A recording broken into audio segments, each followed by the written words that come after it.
From today, let's start learning the significance of planets and houses in perspective of finance. Okay, so we have already understood the significance of each house, general significance of each house. Now we'll see what are the significance of each house in matters of finance. We already know the second and 11th house are of wealth house. But again, there are other things also, like first house.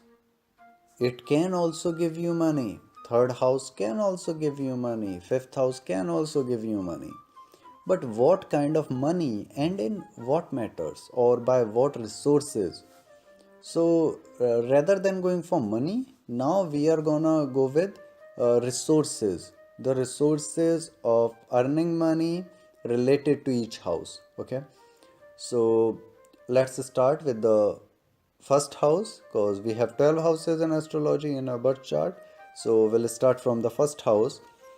The first house is of the self. So it also tells about the innate nature and state of health of a person. Okay, whatever you are born with, the birth qualities, innate means something which you have got by birth.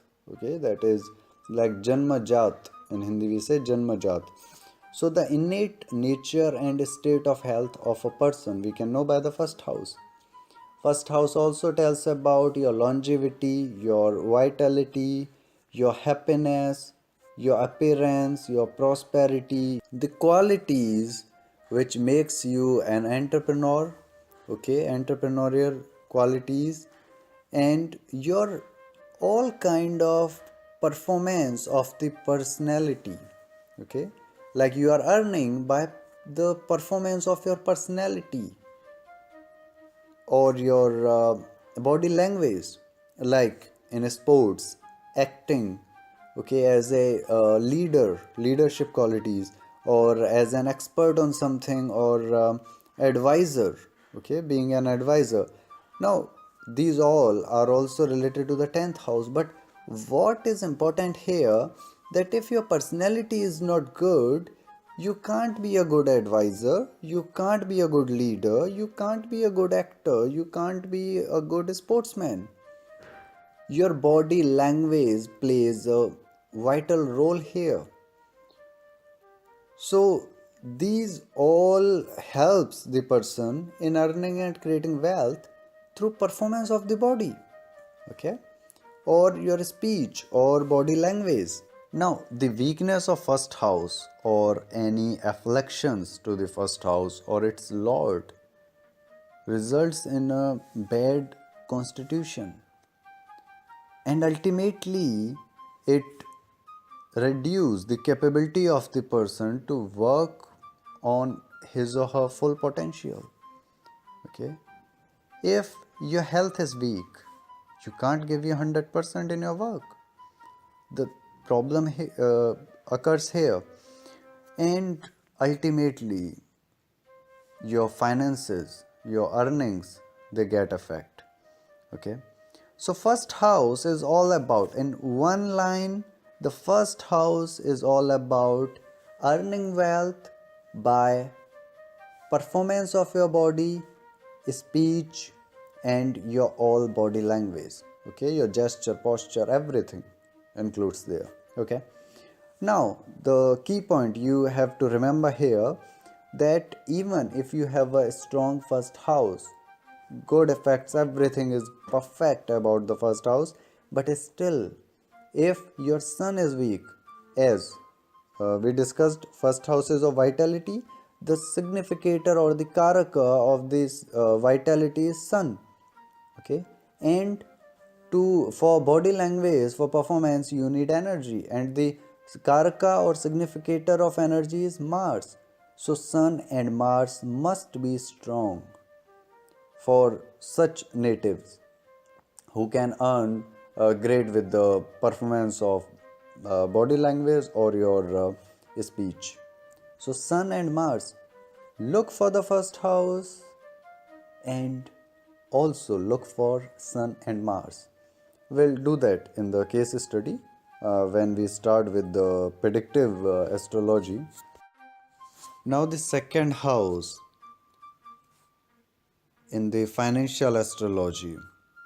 Second house represents your education, your family wealth, or your possession of the precious metals, gemstones, or money in cash, whatever you have, your earning capacities, your financial status, your prosperity, and majorly it's the house of speech. Okay, and like whatever earning you can have by the use of your speech or your voice, that comes here. Like a strong second house can make you a professional lecturer, okay, or a singer or an actor, like a actor who's using first house was of body language. Here it's majorly focused on speech, okay, or a spiritual person who's controlling people or guiding them by the use of his speech, okay. Also, second house is all about your movable properties, whatever you have which is movable, okay. And it if it's strong, usually you get great gifts, rewards from government or from other competitions or by other resources. If second house is weak, then usually it makes you vulnerable of disorders of speech. Okay. Now, when the speech is not good, then usually people have problems in the professional and relationship matters also. Okay.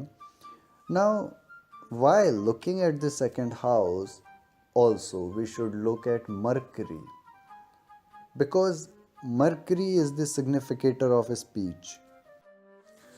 The third house in financial astrology represents courage, your physical strength, your energy, sport, learning, comprehension, your initiative skills, your business ventures, marketing of ideas, okay, your writing and publishing skills.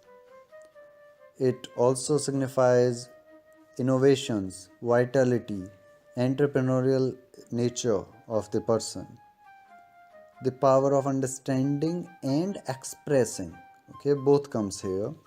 Your fast grasping power, how much you grasp, the understanding abilities of the person, the fast decision making ability, your oratory skills, leadership traits, and vision. Vision is not as eyesight but as your ability to see through things.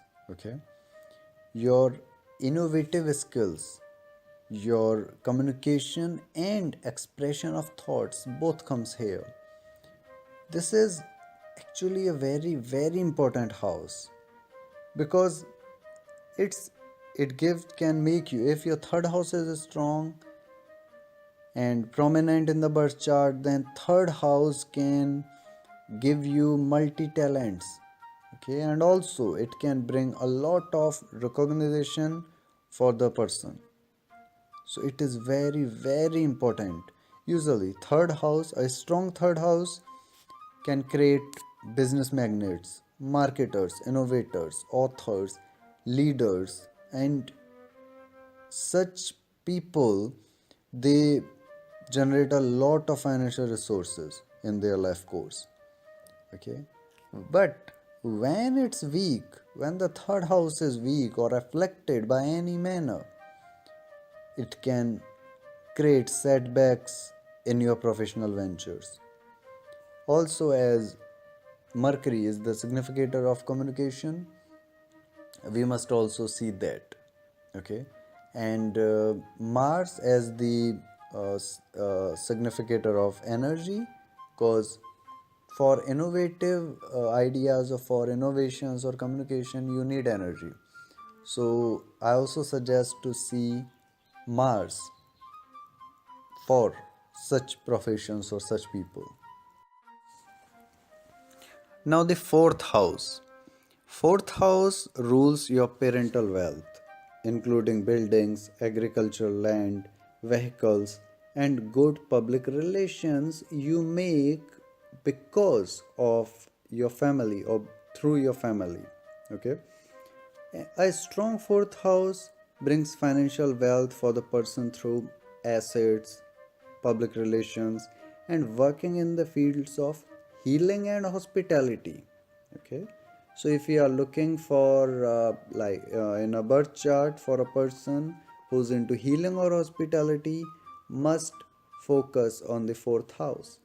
Okay, now, if it's weak, then it can, like anyhow, if the fourth house is weak, or the lord of fourth house is weak, or it's afflicted by aspect or placement of malefic, anyhow, if the fourth house is weak or afflicted, then it can cause setbacks to your parents as well as assets, like the immovable assets you earned or you got from your parents. In all of them, there can be some trouble. Now, a strong moon as a significator of mother, Venus as a significator of comforts, and Mars as a significator of movable properties. They helps in uh, increasing the power of fourth house, the strength of fourth house. So also while looking at the fourth house, must look in on moon, Venus and Mars, as they play really a vital role here.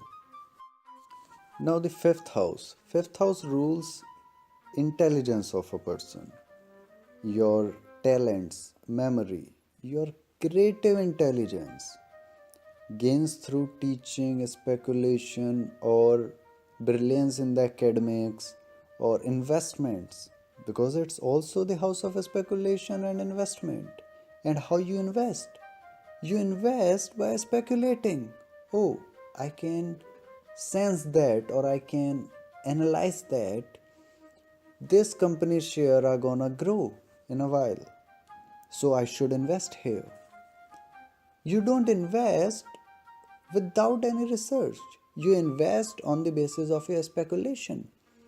So the earnings through speculations or investments, that also comes here. A strong fifth house can bring financial resources through various applications of your professional knowledge in the field of teaching. Usually we go with the teaching or research also. Okay, research and teachings, they fall in the fifth house. Now, if Rahu influence your fifth house, that Rahu is a planet who has extreme amount of energy, who is a gambler, who want to earn more. He is always ready to take risk. So if Rahu is influencing the fifth house, that can bring the tendencies of high risk orientation, gambling, speculation, and the person lacks concentration of knowledge pursuits, because you don't want to focus on knowledge too much. You don't want to follow the systematic approach of learning. You want to earn quickly, and quick ways usually ends up at death or in prison, okay, or on the footpath usually. So any influence of Rahu in the fifth house can, I'm using the word can, give such results. Okay, now any affiliation of the bad malefics or weakness of the fifth house or fifth lord, that can cause problems in the studies of the person and can influence the intelligence of the person. Okay, now as sun is the significator of learning and your vitality, your job, so a strong sun can support a person here. So also, and especially when sun is also the lord, like for Aries ascendant, sun is the lord of the fifth house. So it becomes more important to look into sun with the fifth house. Now the sixth house.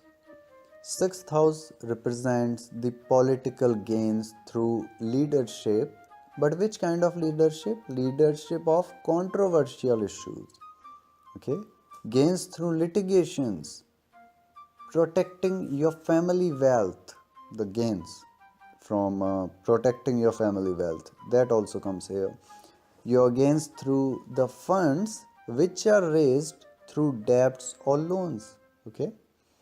The weakness of the sixth house, now it can, or any affiliation of the sixth house or its lord, it can cause the problems of disease, debt, and dispute in one's life. Sixth house is a very important house because, as Parashara says, Rog Rin Satru Durghatna means the disease, loans, and accidents or disease, they comes here. Your all kind of loans, your disputes, they comes in the sixth house. So it's a very important house. Now, health, your financial position, and the position with reference to the opponent is identified through this house. Okay. Now Mercury and Mars as the significator of health, they becomes the key planet here. So we must look upon Mars and Mercury before reaching any final judgment. Now the seventh house, it represents all financial gains through long-term business relationship. It's not about like you had any business partnership or relationship for 1 month or 1 week. No, it's about long-term business relationships. Your all legal ties, your from your partners in business. Okay. Also, it's about the success in foreign lands, your travel, trade, international trading, specifically international trading, and expansion in like abroad, your expansion of business and abroad, that also comes here. Now, if seventh house is weak or afflicted, or the seventh lord is afflicted, that can cause problems in your partnership in business, and also it can create setbacks to your foreign ventures. Now, Venus is the planet, the key planet for partnership and management. So, we should look on Venus before reaching to any judgment about the seventh house. Now, the eighth house, the house of death. Now, forget the death. Here we are talking about the financial resources related to all houses. So, eighth house brings wealth for the person through, now guess, eighth house is of death. So, it get money through the death of others, the inheritance.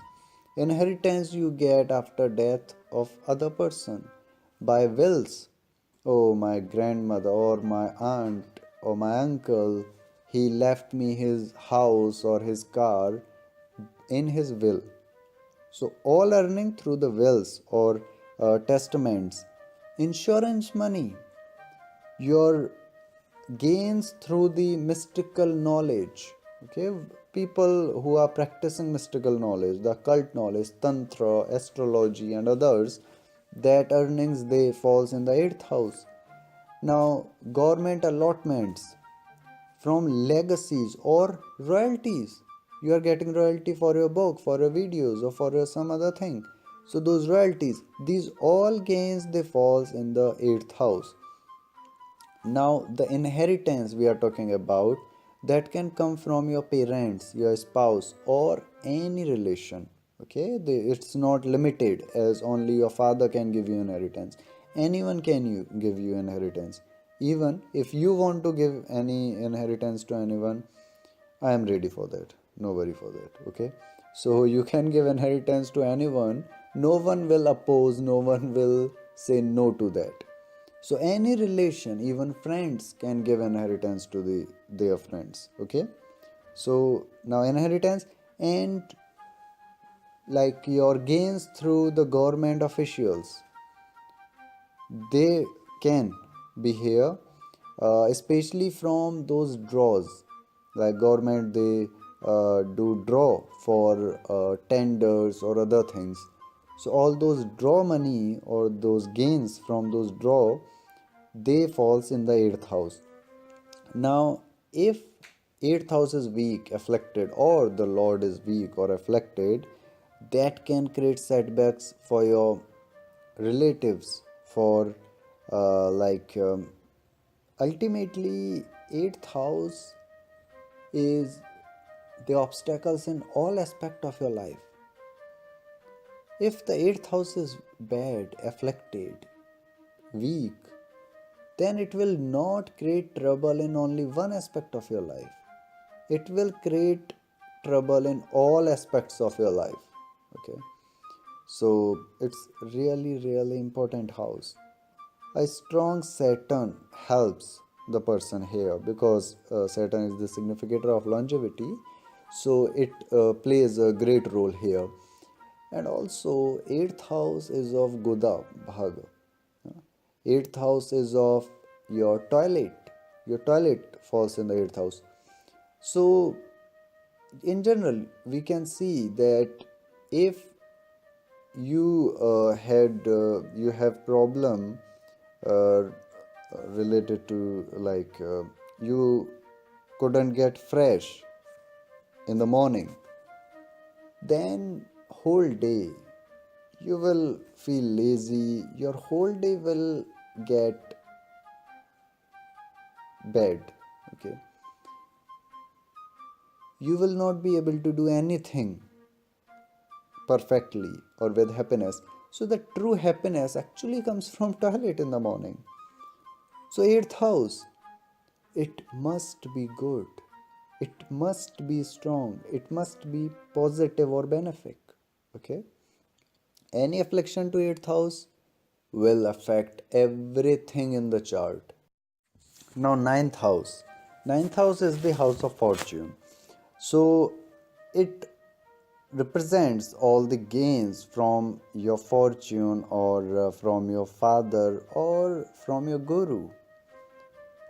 So all gains from your work in the religious or spiritual institution, that's where you are working under some guru, under the guidance of some guru. So that comes in the ninth house. Astrology or spirituality, any religious work, any karma kanda you do, or brahma kanda. Also, it gives gains from your foreign travels or from the long journeys of short distance. Okay, or your education abroad or your any work in the foreign lands, that comes here. Okay, and it also gives the sudden and unexpected gains from the same. Okay, any of the things from abroad specifically. The ninth house is all about abroad. And if it's weak, then in the same manners, in the same things, you will have issues, especially issues with your luck or with your fortune. You are working for 10 rupees and you get only 2 rupees. Now, what's the issue? The issue is with your fortune only. Your luck is not supporting you. So, look at the ninth house. There must be some issue. Okay. A strong Jupiter can support you a lot here because Jupiter is significator of the general fortune of a person. Okay, and as well as Sun. So these, and Jupiter is also significator of a guru. So ninth house, it can support the person even if like Jupiter can and Sun can support the person even if the ninth house is weak. If those planets are strong, they will support you somehow.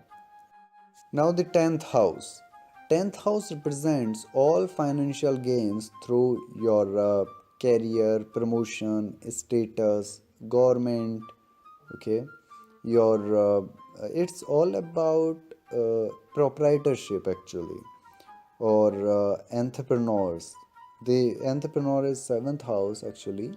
It's about proprietorship, where you are working alone, like a lawyer, a doctor, astrologer. Like proprietorship is where, okay. So all earnings from these things, earnings from government employment, okay, that comes here. And if 10th house is weak or afflicted, or the 10th lord is weak or afflicted, then in the professional matters, for sure the person will have issues. Now sun is the significator of your organizational capabilities, so we must look at sun also. If the 10th house and the 10th lord is afflicted but sun is strong, still you will have some chances to correct this, okay, to cope up with the situation. But if sun is also weak, a total disaster, because you can't organize things well. And 10th house is all about organization, because it's the house of karma, it's the house of finishing your pending karmas. So sun plays a vital role in this. Now 11th house, the house of gains. So when we are looking for finance, then we obviously we must look at the 11th house, which is the house of gains. 11th house is also the house of your elder co-borns, your siblings who are elder to you, as well as your friends. So all gains through working in partnership with your elder siblings and your friends, that comes here. Your all kind of gains from your friends, that is here, from professionals, okay. And if it's weak or afflicted, or the 11th lord is weak or afflicted, then you will have a big trouble in life regarding gains and finances, because 11th house itself is the house of gains in one birth chart. 10th house you do karma, 11th house you get money, you get a reward for that. So if it's weak or afflicted, you are in a bad danger. So must focus on the 11th house. And also it's the house of achievement, so troubles related achieving anything will be there. Now Saturn is the significator of your easy resources of income, so usually, and your public skills, your people skills, they comes from Saturn. Now 12th house, it represents your gain through foreign lands, okay. Now if it's weak or afflicted, then the troubles comes with the expenses, a lot of expenses the person have when 12th house is weak or afflicted, or the 12th lord is weak or afflicted. The losses you see in your life, a lot of expenditure you will see related to charity. You are giving charity too much, or you are bound to give charity, like the situation they occur in a manner that you can't say no to charities. Or problems in foreign lands, problems related to imprisonment, you will end up in prison related to the situation, okay. Also it's not good related to your married life. The divorce and trouble in married life can be there when your 12th house is afflicted or 12th lord is afflicted. Now moon is like, and also in the 12th house also see uh, it's the losses of hospitalization, the expenditure because of your hospital bills, that also comes here. Now moon is the significator of your immunity power, okay, and your mental peace, because moon is your mind, so mental peace. And Venus is significator of happy marital relationship and your comforts, your pleasure.